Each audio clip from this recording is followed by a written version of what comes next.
여러분 안녕하세요. 뮤지컬 배우 홍지민입니다. 우리는 역사의 소중함을 잘 알고 있습니다.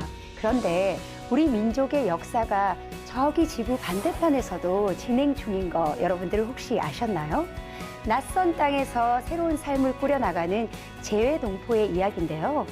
그 수가 무려 750만 명에 이른다고 합니다. 그렇다면 우리나라 국민이 떠난 첫 번째 이민은 언제, 왜, 어디였을까요? 이때 이야기를 아주 생생하게 들려줄 분과 함께 하려고 합니다. 자, 한국 역사 길잡이 최태성 선생님 모셔보도록 하겠습니다. 네, 안녕하세요. 선생님 반갑습니다. 목소리가 어쩜 이렇게 좋아요? 아우, 별 말씀을 과찬이십니다. 그냥 미소가 지어지시다. 저희 선생님과 함께 네. 이 역사 이야기 좀 들어보려고 하는데요. 첫 번째로요, 선생님 이 사진은 도대체 어떤 배를 찍은 건가요? 이 사진은 굉장히 상징적인 어떤 그런 사진이에요. 우리나라에서 공식으로 네. 외국으로 이민 가는 그 이주민들을 태운 배입니다. 이게 네. 갤리코라고 해가지고 1902년 하와이 호놀룰루를 향하는 그런 배입니다. 이곳으로 이제 노동을 하러 대부분 많은 이민자들이 이제 떠나게 된 것이죠. 그래요. 자, 그러면 이제 본격적으로 네. 우리가 한인 이주 역사에 대해서 좀 알아보려고 하는데요. 이게 시기별로 좀 특징이 있다고 있죠. 들었습니다. 맞습니다. 네. 강의를 좀 부탁드리도록 좋아요. 하겠습니다. 핵심만 콕콕 집어드리도록 하겠습니다. 네.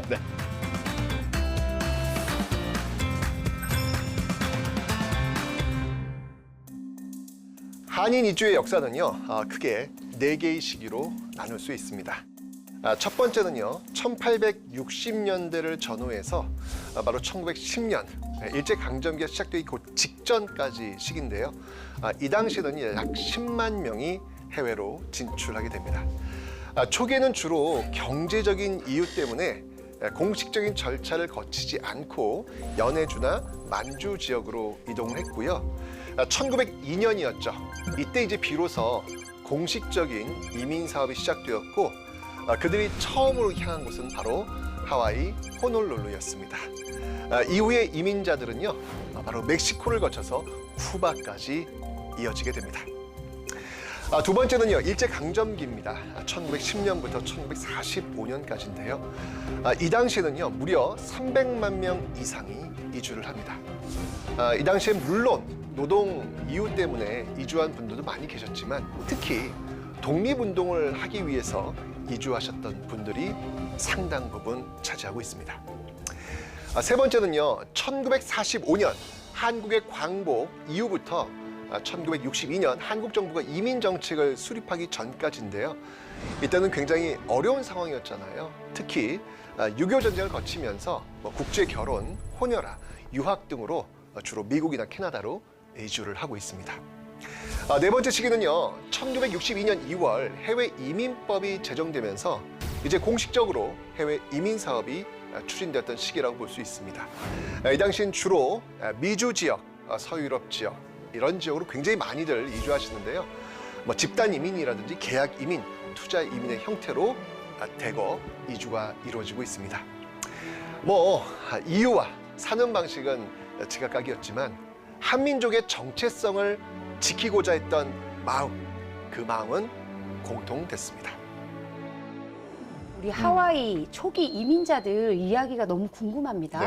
아까 그 갤리코를 타고 이제 출발했지 않습니까? 그 배경이 뭐였냐면 진짜 이때가 이제 고종 대한제국 그 시기였는데 네. 자연재해니 가뭄이니 굉장히 어려운 시기였어요. 근데 그때 아주 좋은 소식이 들립니다. 좋은 소식이요? 태평양 바다를 건너가면 어. 어마어마한 돈을 벌 수 있다. 거기에는 나무에도 돈이 열린다. 어머, 나무에 돈. 어머, 그 나무 나 기르고 싶네요. 그러니까요. 네. 당시 그 모집 공고를 보면요. 네. 더 그럴싸한데 이렇게 나와 있어요. 하와이는 기후가 온화해 극심한 더위와 추위가 없고 아이고. 무료 교육을 받을 수 있으며 1년 내내 어떤 절기든지 직업을 얻기가 용이하다. 좋잖아요. 그러니까 좋다. 사람들이 그냥 나도 한번 가봐야 되겠다. 너무 가보고 싶어요. 특히나 저는 그 무료로 교육을 받을 수 있다 이런 게 굉장히 그렇죠. 교육에 대한 열망이 있는 사람들은 엄청 가고 싶은 그런 마음이 생겼을 것 같아요. 그렇죠. 이런 어떤 소문이 돌면서 많은 사람들한테 그럼 나도 한번 그곳에 그렇죠. 가서 인생 역전 한번 해볼까? 그렇죠. 라는 어떤 그런 꿈을 꾸게 되었던 계기가 이제 거기서 출발한 거죠. 미지의 나라 하와이에 가장 처음 도착한 한인은 102명입니다. 그 과정은 쉽지 않았습니다. 당시 이민단은 121명이었습니다.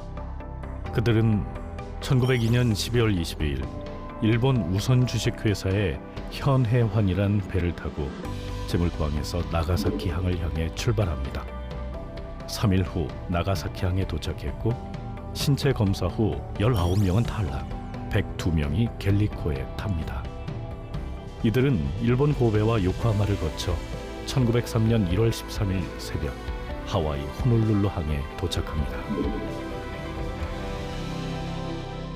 앞에 이 사탕수수 이 농장이 쫙 펼쳐지는데 네. 여기서 무려 하루에 12시간씩 노동을 해야 되는 거예요. 하와이가 어마어마하게 덥거든요. 섭씨 38도가 넘어요. 말도 안 그 된다. 뙤약볕에서 허리만 좀 이렇게 피면 채찍들 날라오고 어머, 그 얼마나 힘들었겠어요. 12시간이요? 그러니까요. 게다가 이게 불러지는 것도 홍재민 씨 이게 아니라 4번, 뭐 3번 이렇게 숫자로 불릴 정도로 아, 가혹했죠. 진짜 버티기 어려운 게 있었어요. 이 당시에 이제 노동을 갔던 분들이 대부분 남자들이잖아요. 네네. 결혼을 해야 될 거 아니에요. 당시에 그 미국 현지인들과는 결혼할 수가 없었거든요. 법적으로도 안 되고. 그러니까 현지에서 하와이에서 신부를 구할 수가 없으니까. 어떡합니까? 예, 우리나라로 이제 사진을 보내가지고 나 이런 사람이요. 나랑 결혼할 사람. 실제로 만날 수가 없으니까 사진만 보고. 그렇죠.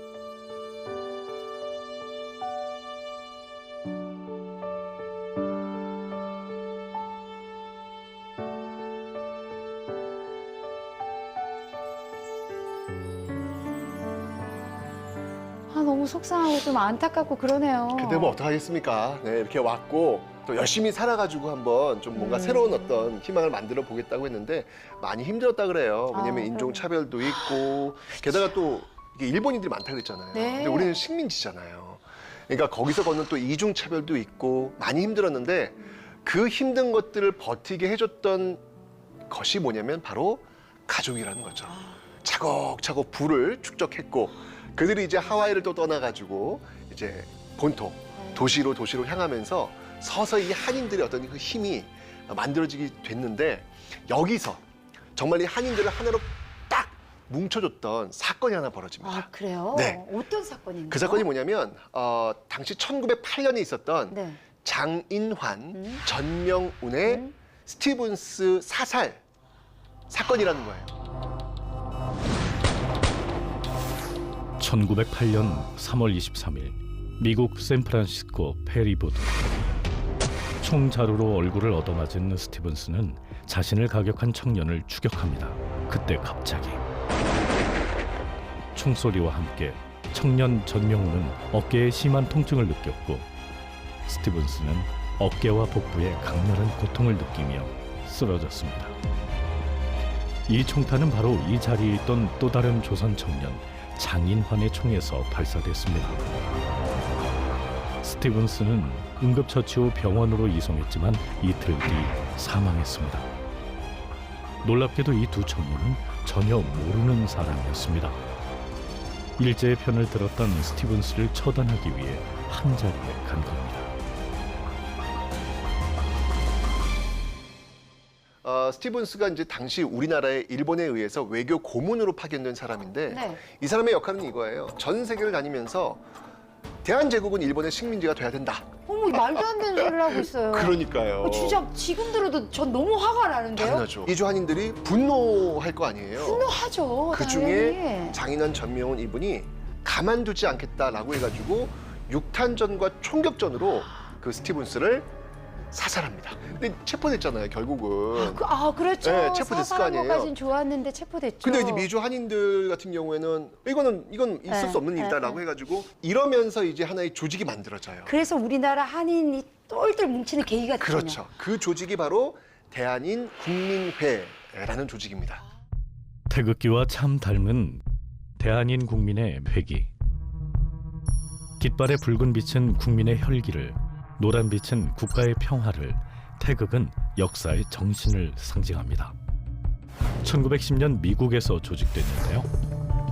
당시 흩뿌려져 있던 여러 한인 단체를 통합해 만들고 북미, 하와이, 멕시코, 쿠바, 시베리아 만주 지역 등 116곳에 지방회를 뒀습니다.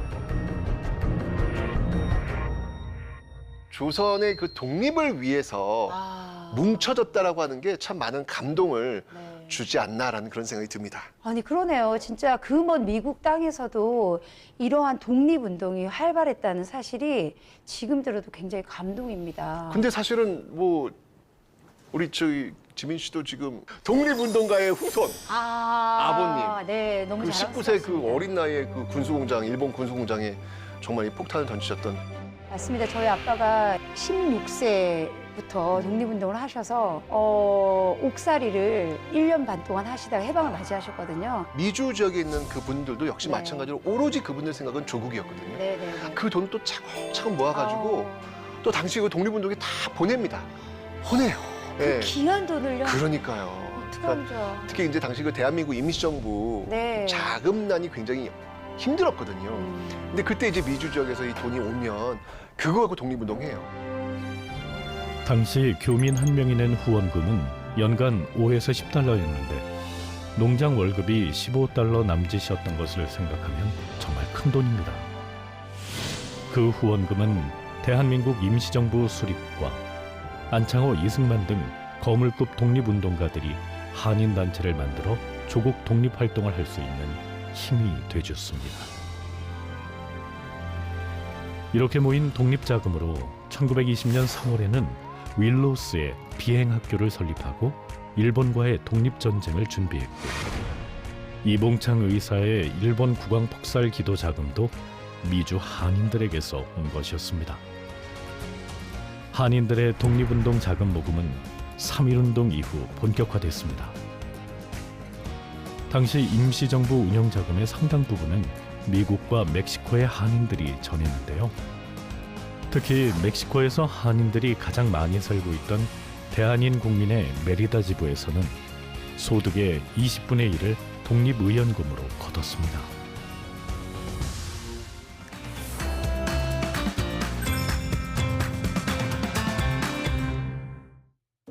러일 전쟁이 한창이던 1905년 영국 기선 일포드호는요 약 1000여 명을 태우고 멕시코로 향합니다. 지상 낙원에서 큰 돈을 벌 수 있다. 인력 회사의 이야기에 그들은 들뜬 마음으로 태평양 바다를 건넜죠. 그런데 그들이 도착한 현장은 그들의 희망과 상상과는 전혀 다른 모습이었습니다. 그들은요, 이 유카탄 반도의 그 뜨거운 불볕 더위와 난생 처음 보는 에네켄 밭, 그것이 바로 그들의 근무지였습니다. 이 에네켄은요, 길이가 한 2m, 그리고 그 줄기의 한 너비가 30cm의 어마어마한 크기인데요. 게다가 가시가 돋쳐 있습니다. 주로 이 선박용 로프에 쓸 섬유를 짜내는 용도로 활용되고 있었는데 정말 거기서 혹독한 가혹한 그런 노동을 하게 됩니다.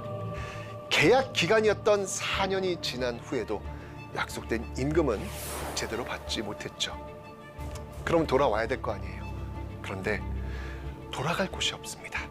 왜냐하면 1905년 그들이 떠나온 그 해에 을사늑약이 체결되면서 우리의 외교권이 강탈되었기 때문에 이제 그들은 국적 없는 이런 것들을 처리해 줄 수 있는 그런 주체가 사라지게 된 것이죠. 그러다가 일부 사람들이 다시 쿠바로 재이민을 가게 됩니다. 당시 쿠바의 이 사탕수수가 호황이다라는 얘기를 듣고 힘든 삶을 청산하고 다시 또 희망을 찾아 떠나간 것이죠. 그런데 이게 웬일입니까? 쿠바에 입국하자마자 국제 설탕 가격이 폭락해버립니다. 결국 그들은 다시는 가고 싶지 않았던 에네켄 농장으로 향하게 됩니다. 정말 그곳에서 인간다운 삶을 영위하지 못한 채 노예적 삶을 살아갈 수밖에 없었는데요. 그 아픈 시간 속에서도 그들은 자신들의 역사와 자신들의 시간을 기록하면서 버텨냈습니다. 이 선생님 강의 들어 네. 보니까 너무 마음이 안타깝습니다. 그쵸. 네. 아니 이게 좋은 일자리라고 속아서 우리가 멕시코를 간 것도 억울한데 그러니까. 거기서 그렇게 고생을 했을까? 정말 이렇게 힘든 노동을 하면서도 독립운동 자금을 꼬박꼬박 모아가지고 그러니까요. 또 이렇게 대한민국 임시정부 그러니까요. 이쪽에 이제 자금줄로 또 이렇게 지원하는 모습들 많이 보여요. 어떻게 이렇게 알고 서로 연락을 하고 독립 자금을 대고 어떻게 이게 가능한 걸까요? 그때는 편지였습니다. 편지요? 네. 당시 그 대한민국 임시정부를 이끌고 있었던 김구. 네네. 예, 이 김구 선생이 우리 힘들어 도와줘 이런 자금이 내용들. 부족하다. 그렇죠. 이렇게 편지를 쓰고. 예, 그런 어떤 상황들을 잘 아. 써서 외국인 한인분들한테 보내면 근데 참 이게 딱 이렇게 받으면 울컥하나 봐요. 예, 나의 조국이 지금 없잖아요. 식민지잖아요. 돌아가고 싶어도 돌아갈 갈 수 곳도 없는 나의 없잖아요. 나라. 울컥하는 거죠. 멕시코 한인 사회에서 정말 그 정신적 지주 역할을 했던 분이 누구냐면 김익주 선생이라고 계세요. 네. 독립운동은 열정으로만 할 수 있는 것이 아닙니다. 자금이 있어야 합니다. 부인, 아들과 함께 멕시코로 이주한 김익주 선생은 식당과 회사를 운영해 큰 돈을 벌었습니다.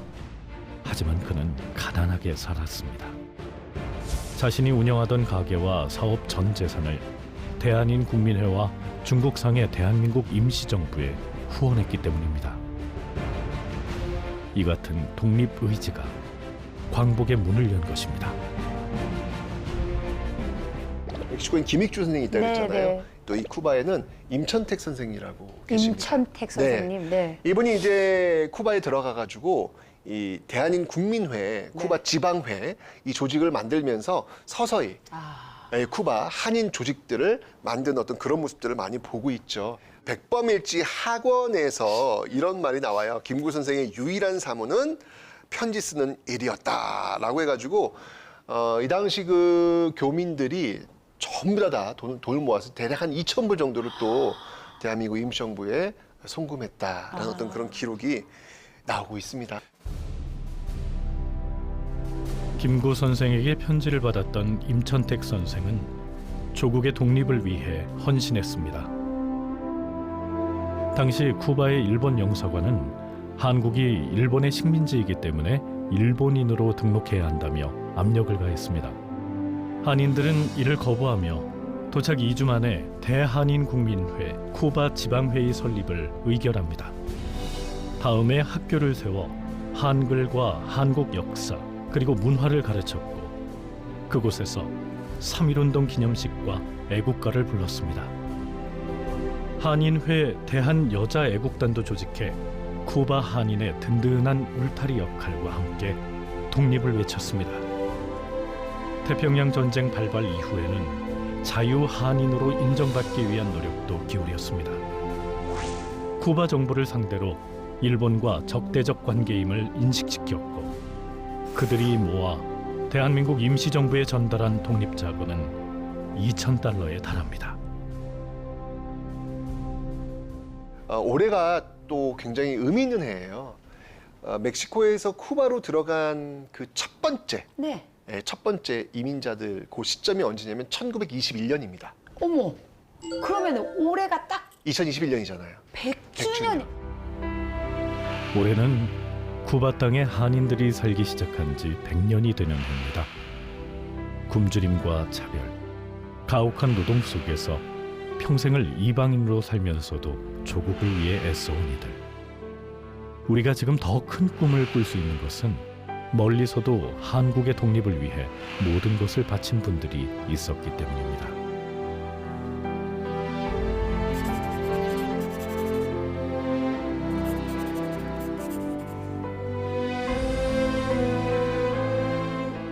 우리 재외동포님들의 이런 헌신이 있었기에 독립을 맞이할 수 있었던 것 같고 사실 우리가 한국에 사는 사람들은 한국에서 태어나고 머리가 까맣고 또 한국말을 쓰고 이런 모습이어야만 우리 한국인이다라고 보통 생각하는데 지금 외모는 다 이제 외국인 같은 모습을 타고났지만 그 안에는 사실 한국의 얼이 고스란히 다 숨어 있는 것 같아요. 지금 굉장히 중요한 지점을 지금 잡으신 거예요. 오늘 이 시간이 아마 그런 선입견을 깨는 그 시간이 되어야 된다라는 네. 어떤 그런 생각이 듭니다. 네. 네. 여기서 끝난 거 아니고요. 어. 아직 우리 이주 한인의 역사는 계속될 겁니다. 네, 저희 기대하고 있을게요. 네, 다음에 그럼 또 만나 뵙도록 하겠습니다. 다음 시간에 만날게요. 안녕히 계세요. 안녕.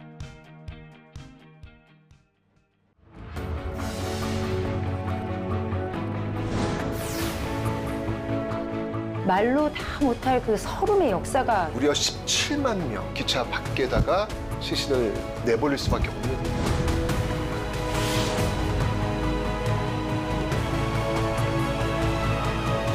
벽시를 가져갔나 봐요.